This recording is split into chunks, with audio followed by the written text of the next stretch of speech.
Faut la tenir comme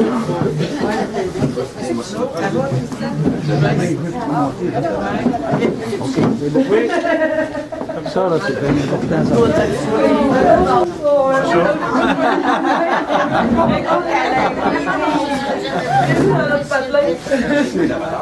Bonjour.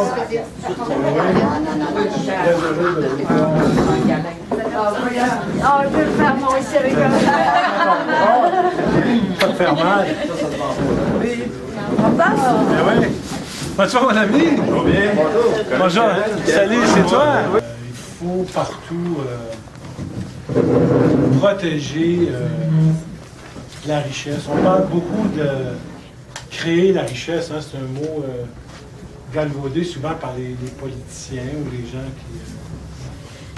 Mais on oublie de la richesse qui est déjà là, la richesse qui existe et qu'il faut protéger. Et en protégeant la richesse, en protégeant la nature, celui qui protège la nature aujourd'hui, à mon avis, il crée de la richesse puis il va être riche demain.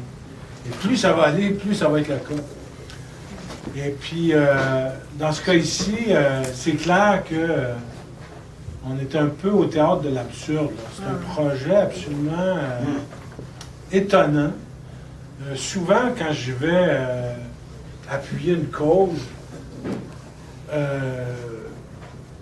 j'ai à me battre contre l'argent, contre la rentabilité, contre... et c'est normal, les gens veulent gagner leur vie, ou dans des municipalités, tu veux toujours compléter ton budget, puis tu sais, il manque d'argent toujours, c'est la réalité de la vie.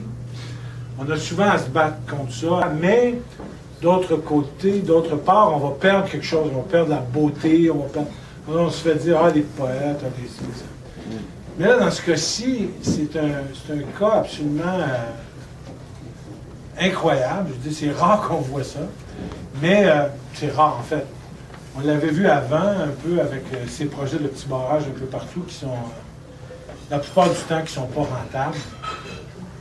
On paye encore aujourd'hui pour tous les petits barrages qui ont été construits à l'époque. Aujourd'hui, on sait maintenant que ces contrats-là, qui durent 20 ans, la plupart du temps, des contrats garantis par Hydro-Québec, bien, on sait aujourd'hui qu'on paye encore beaucoup trop cher pour cette électricité-là qu'on achète. Dans le cas ici de Val-Jalbert, c'est la même chose qui va se passer, sauf que cette fois-ci, c'est communautaire, donc c'est les MRC, c'est le conseil de bande, c'est des gens, c'est supposé d'aller dans la municipalité, tout ça. Sauf que... évidemment, on a beaucoup dit aux gens, je pense, de la région, qui sont très attachés à cette chute-là, qui sont très attachés à ce parc-là. Moi, les gens m'en parlent beaucoup, puis les gens sont vraiment, même les gens de la région, sont impressionnés par cette chute-là. C'est un dessin de la nature absolument exceptionnel. La nature a fait quelque chose là qui est d'exceptionnel. Et il y a eu là une occupation importante. On sait, il y a le village d'antan, mais il y a aussi avant les Inuits qui étaient là préhistoriquement. C'est un endroit naturel pour s'arrêter, c'est un endroit magnifique.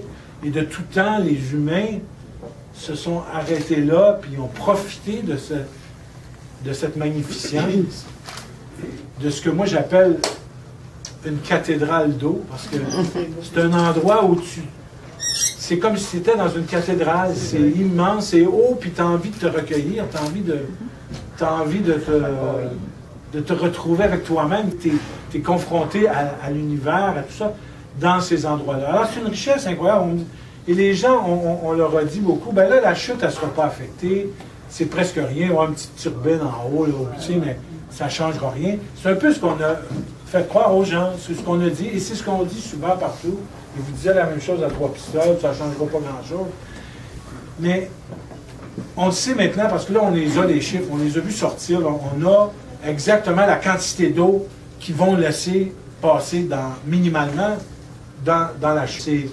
Normalement, cette chute-là a fait 15 à 20 mètres secondes d'eau, mètres cubes à la seconde, alors que là, elle va tomber à 7. Ça, c'est au mieux, et ça va être l'été. le jour. Déjà le soir, ils vont la fermer. En fait, ils vont laisser passer 0,3 mètres cubes d'eau à la seconde. 0,3 mètres cubes d'eau à la seconde, ça, c'est une coupe de chaudière là, que tu lances. Alors, c'est ce qui va rester aussi dans la rivière. Sur 1 kilomètre, il va rester 0,3 mètres cubes. Ça. Et ça, là, ça va même contre le minimum, normalement, qu'on exige pour tous les barrages. On exige 3 mètres cubes.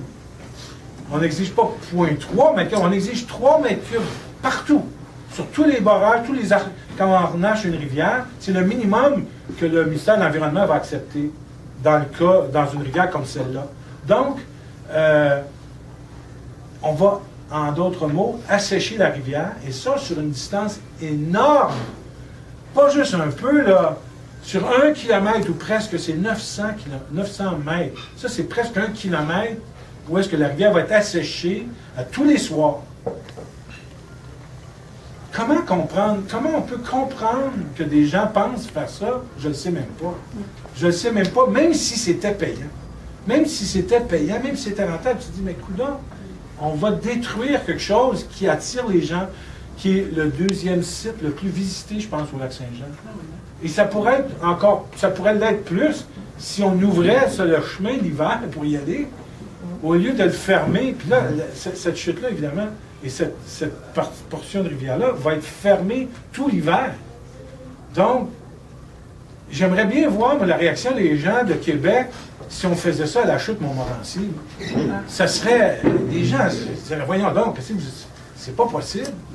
Et là, je ne l'ai pas vu l'hiver, j'espère d'avoir le temps d'y aller tantôt. Mais si je voyais là en skidoo, ça a l'air, on organise ça. Mais ça a l'air, en tout cas, je veux dire, ça doit être magnifique parce que j'en ai vu souvent des chutes l'hiver et c'est souvent encore plus magique. Alors, le site pourrait devenir un endroit, si on se donnait la peine de le protéger, un endroit vraiment plus à l'année, finalement, qui attirerait des gens à l'année. C'est une des problématiques qu'on a au Québec dans l'occupation du territoire, c'est d'avoir de l'activité touristique pour compléter la vie en région, d'avoir une activité touristique qui est plus annuelle que juste saisonnière. Donc c'est un projet, on le sait maintenant, d'après les chiffres même d'Hydro-Québec, d'après tous les chiffres des promoteurs qui sont sortis, c'est que le projet va coûter aux contribuables québécois dans leur ensemble. Ça va nous coûter à peu près 4 millions par année. Ça va être une perte parfaite, nette, de 4 millions par année à peu près. C'est même pas comme si un promoteur nous donnait de l'argent. Non, on va perdre de l'argent. Les contribuables québécois vont perdre de l'argent. Et puis il va retourner dans OMRC, puis en principe, pour peut-être aménager le parc, il va retourner même pas 1 million, ou autour d'1 million. Alors, nous, ce qu'on dit, c'est pas très compliqué. C'est que, tant qu'à faire le barrage, ne faites pas le barrage, puis donnez l'argent. Tout simplement. Si Hydro-Québec pense qu'elle doit donner de l'argent, par exemple, pour aménager le parc. Moi, je trouve que ce serait une bonne idée. Qu'Hydro-Québec donne de l'argent, bon, c'est un peu absurde en ce moment, on donne de l'argent pour rien, là. On coupe des jobs. On coupe des jobs, puis on donne de l'argent, puis on dépense. Bon, si Hydro-Québec décide que la région, puis le parc méritent d'avoir de l'argent, moi, je trouve que c'est une bonne idée. Mais au lieu de perdre 4 millions, donnez le million que ça coûte, tabarouette, puis gardons la chute, puis aménageons, puis prenons cet argent-là pour rendre ce site-là encore plus attrayant, plus intéressant, plus accessible pour les gens de la région aussi. Tu sais, c'est aussi la qualité de vie de la région qu'on préserve en préservant cette chute-là. Hydro-Québec, comme beaucoup d'entreprises privées qui veulent redorer leur image corporative, ils vont favoriser d'autres projets pour compenser. Ils pourraient très bien faire ça, oui. On protège une chute, on protège une rivière, on protège un parc. Pourquoi pas? Ben oui, Hydro-Québec devrait le faire. Alors nous, ce qu'on dit, c'est que tant qu'à perdre 4 millions par année pendant 20 ans, ne perdons qu'1 million, puis faisons faisons de ce parc un endroit magnifique. Faisons de ce parc ce qu'il mérite, c'est-à-dire un endroit accessible, puis autour duquel on peut penser à s'exprimer culturellement, puis historiquement.